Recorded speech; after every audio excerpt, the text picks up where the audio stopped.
behind the cape. I'm going to start off with some losses for Disney. We talked about last week how the sales for Disney haven't been so good lately. Let's talk about some things that are losses for Disney that have nothing to do with sales.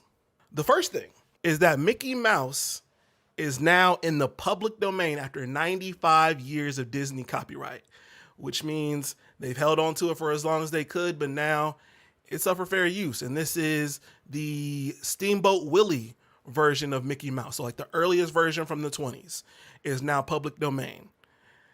So it's pretty much up for Mickey Mouse. It's free reign for Mickey Mouse. And they wasted absolutely no time because they already have a trailer out for a Mickey Mouse horror flick. Let's check it out.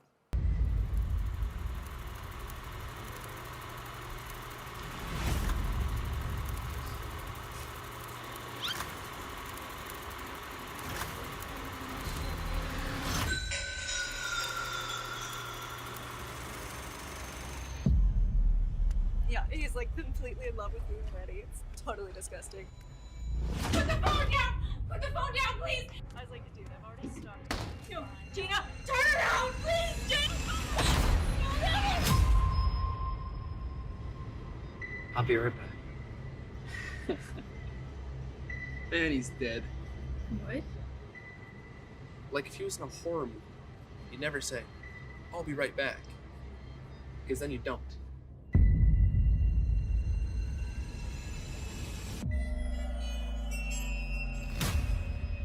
All right, we get the gist. I'm not going to cap. It doesn't seem like it's going to be the most scariest movie or anything like that, but Blood and Honey also didn't seem like it was going to be the scariest movie. The obvious sell is that it's Mickey Mouse is the killer, right? Just like Winnie the Pooh being the killer was the obvious sell there. So for what it's worth, it does seem like it's going to do what it's going to do already based off of the fact that it's Steamboat Willie. And I didn't really necessarily like the fact that they were doing all these little tongue-in-cheek, that would happen in a horror movie jokes. But I'm not expecting Mickey's Mousetrap to be anything crazy anyway. The point is, Disney has lost control over Mickey Mouse, and now he's out here killing people in movies. There is one other person, aside from, obviously, Disney, who seems to be completely upset about this whole situation. And that is Reese Frake Waterfield, who was the person behind Blood and Honey. He seems to be upset. Now, the question that I have for y'all is he just hating on the fact that he didn't get to this idea first? Or is there some reason for concern here? Let's see what he had to say. I noticed some stuff on a few of the Steamboat Willie projects that they shouldn't have done. We didn't want to go near that character. Some of these new projects are sketchy. They think that just because something's fallen in the public domain, you can just make up a version of it and then put it out to market and it's completely fine. It's about to get quite scary and extremely costly. I don't know if any of them are going to, try to make them good. That getting repeated all the time, it won't have the same kind of hit. It doesn't have the same kind of longevity for what we're trying to do.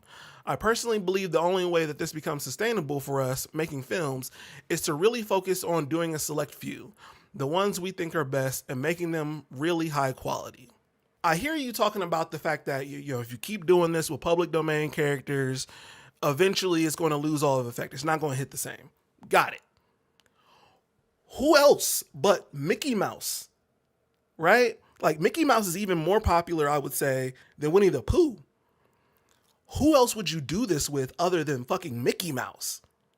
This is the guy. You say in here, making films is to really focus on doing a select few, the ones we think are best. Mickey Mouse isn't the one. I could only think of maybe one other character, that being Bugs Bunny, that would be anything equivalent to this. Mickey Mouse is the one that you do this with. And so for that reason, me personally, I kind of feel like he's just hating a little bit that he didn't get to the punch first. Another Disney loss. Steven Yeun dropped out of the Thunderbolts. Now, a lot of people have already kind of felt the way. Marcus has said a million times over that he didn't want Steven Yeun to play Sentry in the Thunderbolts. And for what I'm seeing, it's mostly because Sentry seems to be like a buff blonde guy with long hair, and Steven Yeun doesn't really seem to fit the mold. And I agree. But the reason, supposedly, that he is not going to be in the Thunderbolts is because he's doing a small love story. Let me get this straight. Now, again, these are rumors. Supposedly, he had a scheduling conflict, and people are saying that he's doing this movie instead of the Marvel movie. Even if it's not this movie, I remember a time where actors would want to do the Marvel movie over anything else. Now they're out here saying, oh, well, I got scheduling issues, and they're giving up the Marvel role. The MCU role, you're giving that up for another movie? That doesn't scream good to me. That screams problematic. That screams niggas don't want to do your movies anymore. Not to mention the clear backlash that he would already get because people don't think that he's a good Sentry. But giving up the Marvel role, that would not be the same thing 10 years ago. 10 years ago, you're giving up whatever you have to do for the Marvel role. Now, this is what we've come to. That's a clear loss for Disney. It's a clear loss for Disney. All right. Dude is hating. Okay, so we think that bro is hating on the Mickey Mouse thing. I agree. I'm forced to agree. I'd take this role over the Marvel movie right now for sure. Better long term for a typical actor's career. You know what? I believe that the seriousness of any kind of MCU movie or any kind of MCU role, it no longer has that oomph behind it. And so, and we'll get into this a little later, an actor who wants to take a serious role and wants to continue being seen as a serious actor may not do the Marvel role because it's just a superhero movie. It's not seen as serious as obviously, a small love role or small love story may be. You know what I mean? If you want to be a guy who's, in Oscar talks, you may not do the Marvel movie. You may want to do a serious movie, a movie that matters. Again, we'll get into that in a little bit because I got another story that's kind of similar. So we at the back of the bus have a very short list. It's about 6 to 7 actors.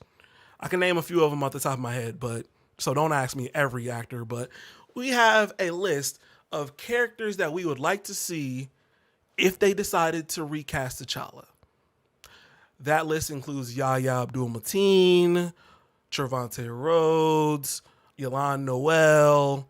There's a few actors that we would love to see in the role of T'Challa. Again, don't ask me everyone. I know Marcus has Omar Sy. So there's a few actors, right? One of the actors that are on that short list, and especially for me, is Aldis Hodge. I've seen the way that Aldis Hodge acted as Hawkman in Black Adam, and there was just a lot of characteristics in the way he acted in that role that I would like to see in T'Challa. And in fact, the way he carried himself in that movie was very similar to how I would see T'Challa. Now, again, obviously we all know nobody can replace Chadwick Boseman. Chadwick Boseman did his motherfucking thing on that role. But if somebody were to carry the torch after him, I believe that Aldis Hodge has the chops to do so. Well, Aldis Hodge himself would love to play Black Panther. And he says it right here. I want the fans to know that the one role I really want to play is Black Panther. I grew up loving the Marvel world and grew up on martial arts. I still train. When Black Panther came around, he was almost like an African-American Batman. Okay. Sounds good so far. He then goes on to say, how many African-American kids or Latin kids, any kids of any other culture or ethnic group can look at somebody up there and say, wow, I could be that. We don't have that very often at all. In the comic book world, there are a few African-American characters. They just need to explore them. This guy gets it. He gets it. He gets it. And therefore, if Aldous Hodge were to make it over to Marvel, because obviously he was a DC, I would love to see Aldous Hodge play Black Panther. And again, Yolande Noel said some similar things. Other actors have come out and said similar things. I just wanted to let it be known that Aldous Hodge is absolutely on that short list. And if it does come to pass, I would love to see him play T'Challa. That would absolutely be a win, to me at least. So shout out to Aldous Hodge. You know we got to talk about Jonathan Majors. Now this is a pretty intricate plot here. Jonathan Majors is going to give his first interview, an exclusive interview, to Lindsay Davis on Good Morning America. If you're not aware, Good Morning America is ABC. So somebody's going to have to explain to me why Disney, in the form of Marvel, would get rid of Jonathan Majors, but then allow him a chance to speak his side of the story. There's only two answers to me. Now, I may be wrong, and if y'all in the chat and y'all got conflicting opinions, by all means, let me know. I would love to be educated on another side of the story.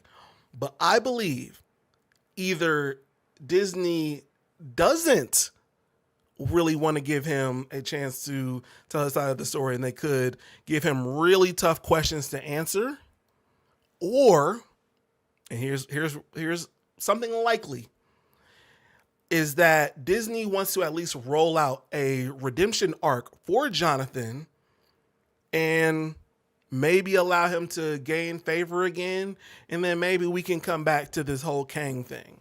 Maybe. Now, I could see that there's some wiggle room for any other explanations. Again, if you got them, show them to me in the chat. But I'm going to show you the clip that they've already rolled out for said interview. You ready? Let's do it. Jonathan Majors, Hollywood actor. Why did you decide you wanted to talk now? Now his first interview anywhere since being convicted of assaulting his ex-girlfriend. Your reaction to that verdict? What does he now want you to know? The emotional exclusive. It's been hard. I'm sorry. Breaks this Monday morning You think you'll ever work in Hollywood again? on ABC's Good Morning America. It's very clear that they are at least rolling out a sob story. He's very literally crying in the interview, which leads me to believe maybe it's a play. Maybe it's a play from Disney to, again, gain favor and show Jonathan maybe in a better light so that they can go back to portraying him as Kang, adding him as Kang. Maybe they'll re-add him back.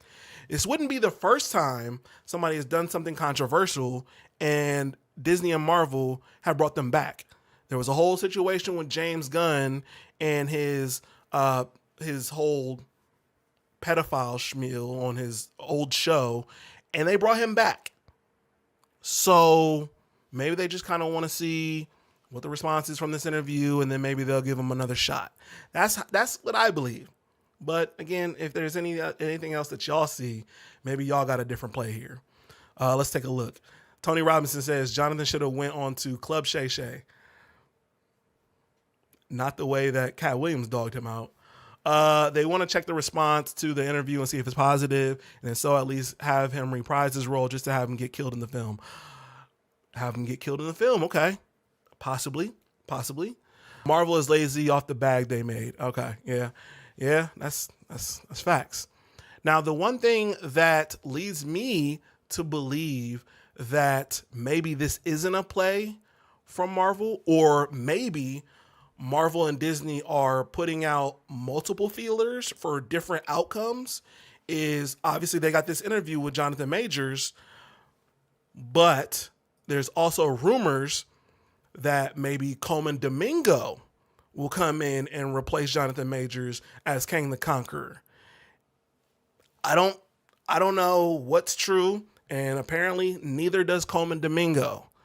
But Coleman Domingo has addressed said rumors and said, I don't know right now. I'm always looking at what I have to do right now.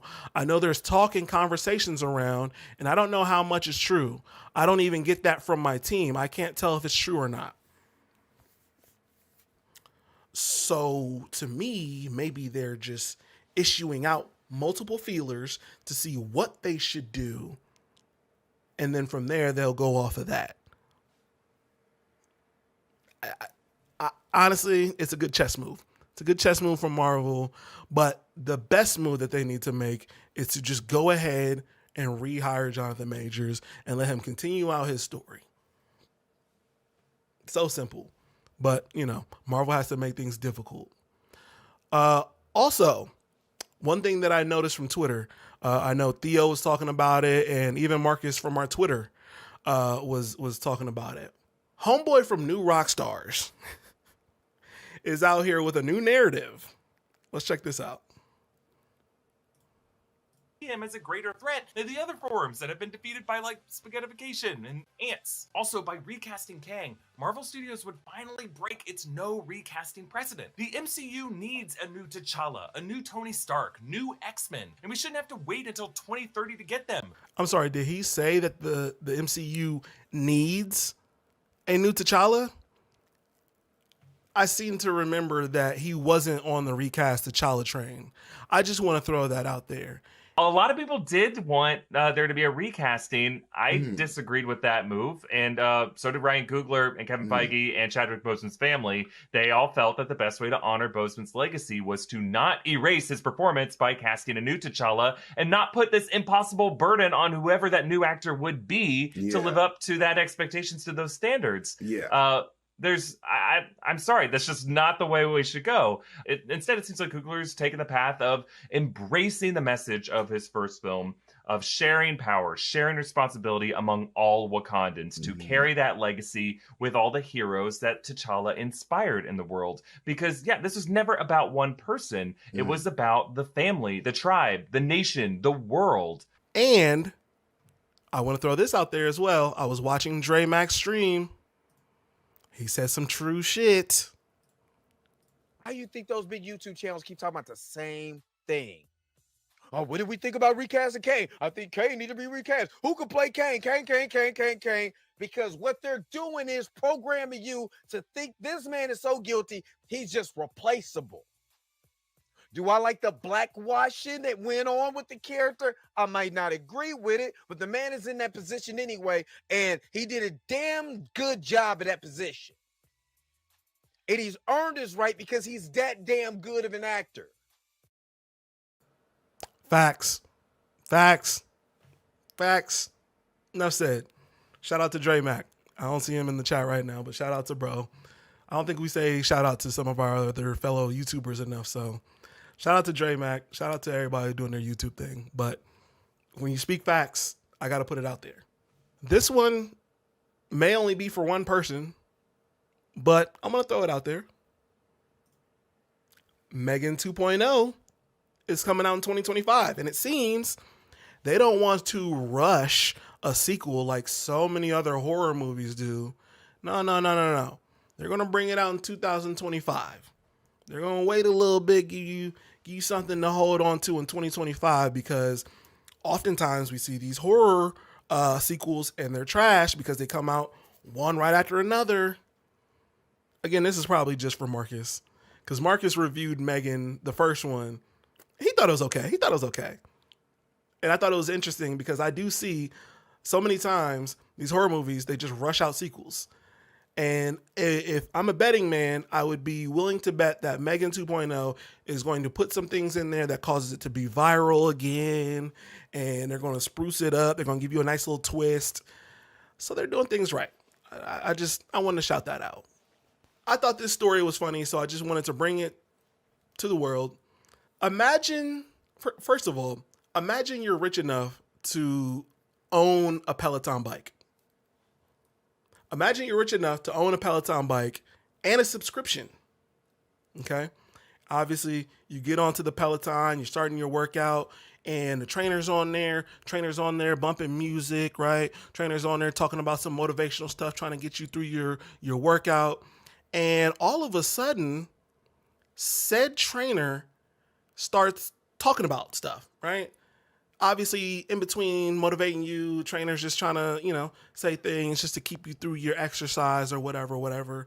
And the trainer starts talking about, your work, right? I'm not talking about your work on the exercise. I'm talking about your work, what you do as a living every day, right? So if you work at a grocery store, said person is talking about the way you stock things. Or if you work at a bank, said person is talking about how you dispense cash, right?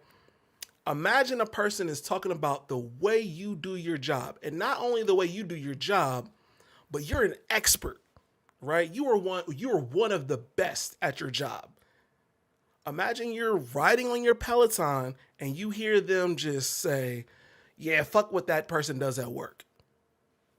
That's some crazy shit, right? You might even be more motivated. Who knows? But that's some crazy shit to hear, right? Christopher Nolan was riding his Peloton and the instructor decided to give her thoughts on Tenet. You can't make that up. How? Does she know that Christopher Nolan is riding his Peloton? Maybe. Who the fuck knows? I just think that's crazy. She went in on Peloton, low key. Let's see if we can get the clip on here. Christopher Nolan, or she went on stranger to criticism. Even he, though, was caught off guard when he says he got some feedback from an unlikely place, his Peloton class. During a recent speech, he recalled taking a remote Peloton class where the instructor suddenly began panning one of his films. Internet sleuths quickly deduced that the offender was Jen Sherman, who apparently was not a fan of Nolan's 2020 film Tenet. Take a look. Yeah, I'm not kidding. What the was going on in that movie? Do you understand? Seriously, you need to be a neuroscientist to understand. And that's 2.5 hours of my life that I want back. I want it back. Well, Sherman addressed the now. Fam, you want the 2.5 hours back? You said that, and homeboy just decided to get on his bike, and that's what you said? Damn. I know Christopher Nolan got into the writer's room right after his workout and was like, no, this bitch don't know who she playing with. Tenet 2. That boy went in. He went in on his workout and then went to the writer's room and said, fuck all that. Tenet 2 about to be even better. I don't know. I thought that was funny. I thought that was hilarious. Because I would be pissed if I doled out $2,000 for a Peloton bike just for it to talk shit back to me. Fuck that. That's just me. I'm a different type of nigga. All right. The Rock says he wants to make movies that matter and also focus on Fast and Furious films. Now, ignore the Fast and Furious films. That's clearly just that's headline bait. That's clickbait. All right. Obviously, he wants to make movies that matter, and then he wants to make Fast and Furious films. Ignore Fast and Furious. I'm not even. Bro is going to be in a movie called The Smashing Machine with one of the Safdie brothers. And basically the movie is about a MMA fighter who goes through he goes through his trials and tribulations. I think Mark Kerr had drug issues and all that shit, right? So it seems to be a very serious movie. It's going to be A24, so it's going to be one of those movies. The problem that I have is The Rock wants to make movies that matter, right? So it seems to me that he wants to make movies that are maybe a little bit more dramatic. He's done with the Jumanji and Central Intelligence and things of that nature. He wants to make movies that matter more. So never mind the fact that he's pretty much hired in this case, because as far as actors go, he's very clearly the closest looking to this guy. This guy was a bodybuilder in his off time, and he was an MMA fighter. Who else better to get than The Rock, especially skin tone wise? Look at this guy. He looks like The Rock, right? Somewhat. The face doesn't look like The Rock, but like skin tone wise and all that, he build. I mean, this guy's kind of The Rock. So never mind the fact that you were basically hired for this role for that, right? You're in this to make movies that matter, but then what the fuck was this about? Now, what you're going to see here is why the hierarchy of power in the DC universe is about to change. The hierarchy of power in the DC universe is about to change. The hierarchy of power in the DC universe is about to change. things will never be the same. Because the hierarchy of power in the DC Universe is about to change. Obviously, Dwayne, that was a movie that mattered. No? Yes, it was a superhero movie.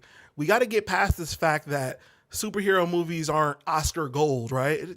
That doesn't matter, right? You saw something in Black Adam, right? And you were also a producer, executive producer, if I'm not mistaken, on Black Adam. You saw something in that role and in that movie that made you feel like that movie mattered. And it wasn't until James Gunn came through and said, you know what, that movie no longer matters, that you started saying that that movie doesn't matter, right? I just don't like the tone in saying that I want to do movies that matter. Well, to some people, Black Adam kind of mattered. And for you to just kind of move on and kind of play this salty role like, yeah, well, I'm on to movies that matter. You did a movie that was supposed to have mattered. So keep that same energy. Just because James Gunn is doing his own thing doesn't mean that your movie and the movie that you tried to help make doesn't matter. I didn't like that tone. I definitely feel like that was a little tone deaf of him to just be like, I want to make movies that matter. Well, you've already made movies that matter. I just didn't like that, man. How are you going to sit here and act like none of that shit even mattered? Like, bro, we went to the movie theater to see Black Adam because we thought it mattered. It absolutely mattered. Don't talk this shit now just because other people, critics and other white people said that shit don't matter, right? It mattered. It fucking mattered. Make sure y'all subscribe to the channel. I will be doing these live streams every Sunday now until Marcus comes back. Marcus is coming back. He will be back. Look forward to it. If y'all got any questions, feel free to drop a comment. You know what I'm saying? I will be trying my best to respond to everything.